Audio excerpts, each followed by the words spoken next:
Good morning again. I am here today to cover the critical thinking questions for Chapter 10. The first question, in your view, which is more effective for evaluating stress, the social readjustment rating scale or the Hassel scale?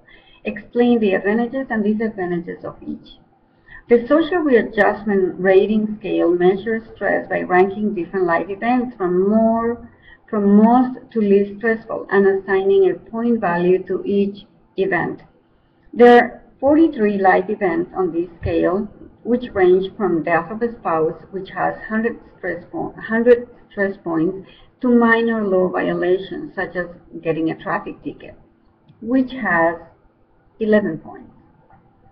There is a connection between the degree of life stress and major health problems. For instance, people with a score of 300 or more have about 80% risk of suffering a major health problem within the following 2 years.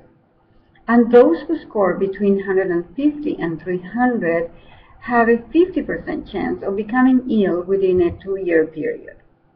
On the downside, the social readjustment rating scale assigns a point value to each life change without considering the individual's ability to cope with that stressor.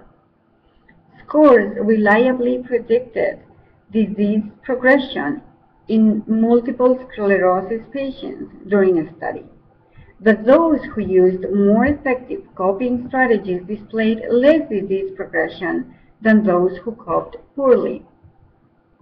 The Hassel scale assesses various categories of hassles, which are irritating demands that occur daily and may cause even more stress than major life changes.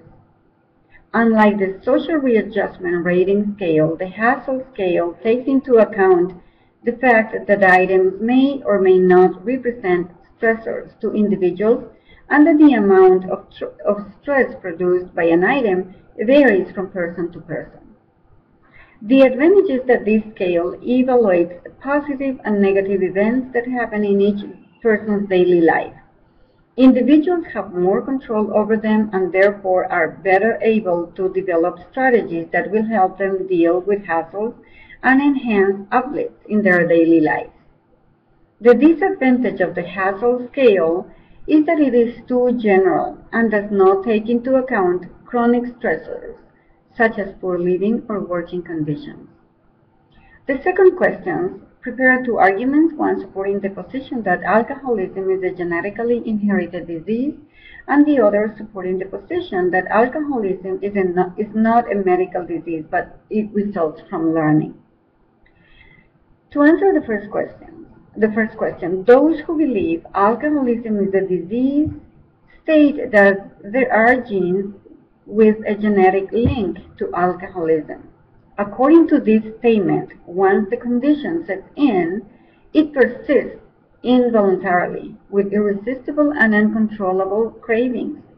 In addition, there is also a strong belief that mothers who drink alcohol during pregnancy deliver babies that are already addicted to alcohol or with a great tendency to alcoholism. Medical intervention is needed to understand and relieve the disease, or at least to reduce the symptoms. To answer the second question, those people against treating alcoholism as a medical condition argue that the environment plays a significant role in learning the habit. Individuals who are exposed to people who consistently drink alcohol or live in an environment which is filled with stress are more susceptible to acquire this habit and consider it an acceptable behavior. Now, I am going to cover the third question, which says, choose several stress-producing incidents from your life and explain what problem-focused and emotion-focused coping strategies you used. From the knowledge you have gained in this chapter, list other coping strategies that may have been more effective. I have had 3 major stress-producing events in my life. The first one is getting married. It was a happy event, but at the same time, it was a stressful event because it was a new experience which took time to assimilate. At the beginning, my husband and I did not have the mindset of married individuals. We lived in a house which was not yet our home. We did not make it our home, not yet.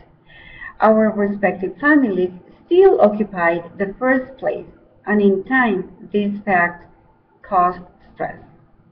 The way I coped with this situation was the problem-focused strategy.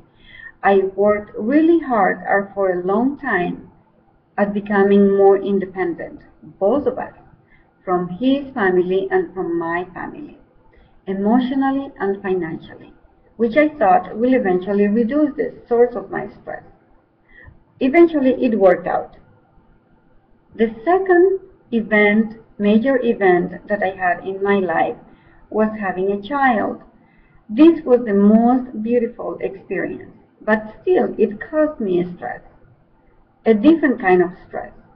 My husband and I adopted our daughter when she was just 3 months old. She's going to be 20 years old in August. And I just wanted at that time to make certain that she had the love, nutrition, and security she needed. All this caused stress because many times I overprotected my daughter. The coping strategy that I applied is problem-focused strategy of hardiness. I consciously decided to be fully committed to raising my daughter in the best way I could and provide her with the care she needed. And now that she's a young woman, also provide her with the tools and opportunities she needs to have a better future in her personal and professional life. The third great life event that I faced was to move to another country, to move to this country, to the United States. I am originally from Ecuador, and making the decision to come to this country 13 years ago was one of the most difficult and stress-producing events I have ever experienced.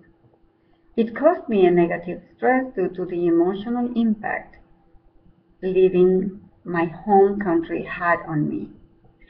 And it also had a positive stress because the expectation of new opportunities gave me a lot of hope.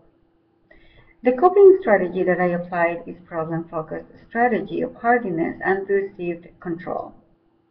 My sense of survival was very high, and that produced in me a strong sense of commitment. I definitely didn't see myself as a victim. Instead, I took every opportunity that was handed to me, and I acted to solve my problems, because my goal was set at a specific outcome, which was to succeed in my personal as well as in my work life in this country. Looking back, I don't know how I got all that or where I got all that strength from. I don't think I could do it again. It was a huge challenge, and I was able to overcome all the obstacles that I had to face.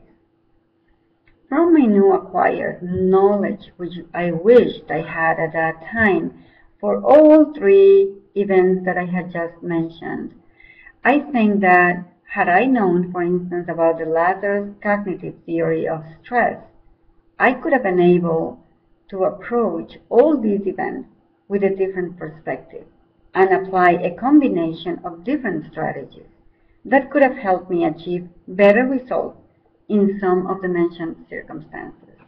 Thank you very much.